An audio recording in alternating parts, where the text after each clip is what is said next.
मेरे सामाजिक परिवार के सभी सदस्यों को राम राम। भारत और हिंदू, इनके विरुद्ध किस किस तरह की साजिश कहाँ कहाँ हो रही है, इसकी कल्पना भी नहीं की जा सकती। अब कई बार कोई आके कह देगा कि अच्छा, हिंदू ही डरा हुआ है, हिंदू बहुसंख्यक है, हिंदुओं का देश आप कहते हो, फिर भी हिंदू डरा हुआ है। हिंदू हितों वाली सरकार है राज्यों में भी अधिकांशतः और केंद्र में, फिर भी हिंदू ही डरा हुआ है। तो आपको लगता है हाँ यार, बात तो सही है। और तब वो कहेंगे कि हिंदू पर कोई खतरा नहीं है, ये तो राजनीतिक वजहों से खतरा बताने जताने की कोशिश होती है। आप ये भी मान लेंगे, कहेंगे बिल्कुल सही बात। लेकिन फिर कुछ ऐसी घटनाएं, ऐसे समाचार आते हैं जिससे लगता है कि हाँ, ये बात सही है कि हिंदू हितों को संरक्षित रखने वाली सरकारें हैं, हिंदू हितों के लिहाज से काम करने वाली सरकारें हैं, इस वजह से जो खतरा है उसको रोका जा पा रहा है। लेकिन खतरा कहां कहां है, उससे कैसे कैसे और कहां कहां लड़ना पड़ रहा है, इसका अनुमान लगता है आपको? मुश्किल से लगता होगा, क्योंकि सामान्य जीवन में आदमी अपने दाल आटा इसी पर चलता रहता है, तो अपने दाल रोटी के जुगाड़ में लगा रहता है, घर परिवार में रहता है, तो इस तरह खतरे भला कहाँ समझ में आते हैं। जब किसी घर में हो जाता है, किसी के साथ ऐसी चीजें हो जाती, या कोई अचानक बड़ी खबर हो जाती है, छोटी खबर पर नहीं होता। आपको याद होगा, मैंने वो जो लव जिहाद का शिकार हुई थी, इंटरनेशनल शूटर थी झारखंड वाली, उससे मैंने बातचीत की थी, तो उसने बताया था ना कि कैसे वो बन के आया था, उसके बाद फिर उसके परिवार वालों ने कैसे सब पहले तस्वीरें निकाली, फिर कितना बुरा किया, और बाकायदा नेटवर्क था, अधिकारी जज सब मिले हुए थे। वो आपको याद हो, तारा शाहदेव इंटरनेशनल शूटर जो थी। अब वो चूंकि इंटरनेशनल शूटर थी, मामला आगे बढ़ गया तो लोगों के ध्यान में आ गया।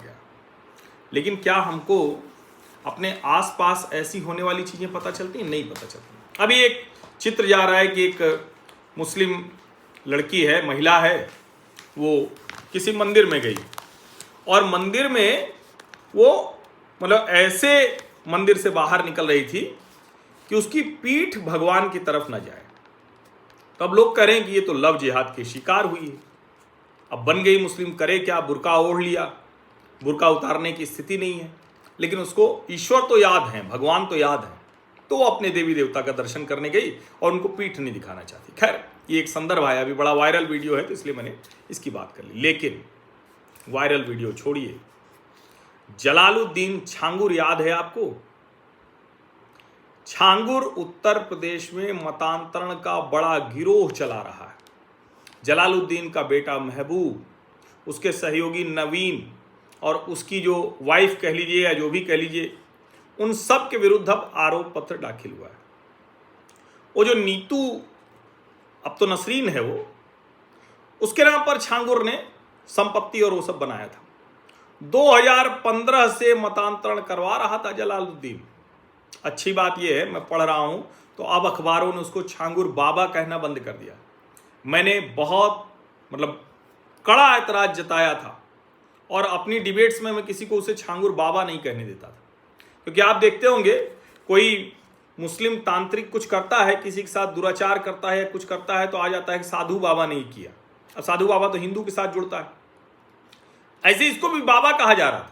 कहो ना छांगुर, जो भी कहना हो, छांगुर पीर कहो या छांगुर जो भी आप समझ में आता है वो कहो। तो अब अच्छा है कि अब कोई भी इसको बाबा नहीं लिख रहा है, जलालुद्दीन और छांगुर ही लिख रहे हैं। अब ये छांगुर 2015 से मतांतरण करवा रहा था, 500 करोड़ रुपया इसको मिला है मुस्लिम देशों से, 500 करोड़, 1000 से अधिक युवक भर्ती किए गए थे मतांतरण का गिरोह चलाने के। वेतन दिया जाता था कि तुम हिंदू लड़की को फंसाओ, और उसके लिहाज से उनकी तनख्वाह तय थी। बलरामपुर, बहराइच सहित कई जिलों में जमीन खरीदी थी। अब आपको याद होगा कि एक नेता है, उन्होंने कहा था कि वो अतीक अहमद को भी इसने चुनाव लड़ाया था जब वहां गए थे लड़ने। कोशिश क्या होती थी? कोई गरीब हिंदू लड़की मिल जाए, बेरोजगार हिंदू लड़की मिल जाए, विधवा हिंदू लड़की भी है तो उसको भी निशाने पर लिया जाता था। पूरी तरह से इस्लामिक मुल्क बनाना है, वही एजेंडा था। और इसीलिए मैं कहता हूं कि कहां कहां कैसे कैसे लड़ाई लड़नी पड़ेगी इसका अनुमान नहीं। सामान्य तौर पर लगता है कि भाई ऐसी बात क्यों करें। और मैं, आप जानते हैं कि मैं हिंदू मुस्लिम करते हुए मैं सबसे असहज रहता हूं कि मुझे लगता है कि ये कितना करेंगे, लेकिन ये खतरा है और ये खबर सामने दिख रही है तो फिर इसको डिटेल में बात भी करनी पड़ेगी, क्योंकि अगर बात नहीं करेंगे, जानकारी ही नहीं होगी, तब तो बहुत खतरनाक हो। 2047 तक नरेंद्र मोदी कह रहे हैं विकसित भारत, और 2047 तक छांगुर की क्या मंशा थी? इस्लामिक मुल्क।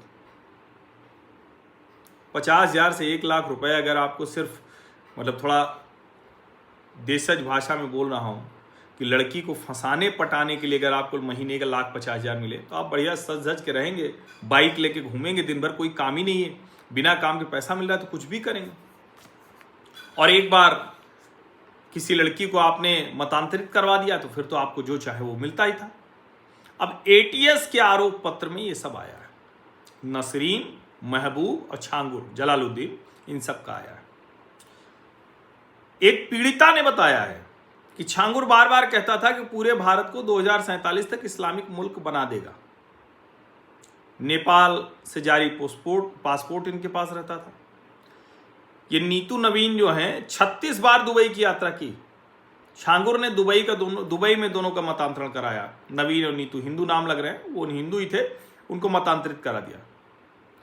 जरा सोचिए, हम लोग दुनिया भर की बातें करते हैं और कई बार लगता है कि पता नहीं ये सब बातें करते हुए हम ठीक कर रहे हैं या नहीं कर रहे हैं, हमारे कहने से समाज में कोई वैमनस्य या कोई गलत बात तो नहीं हो रही।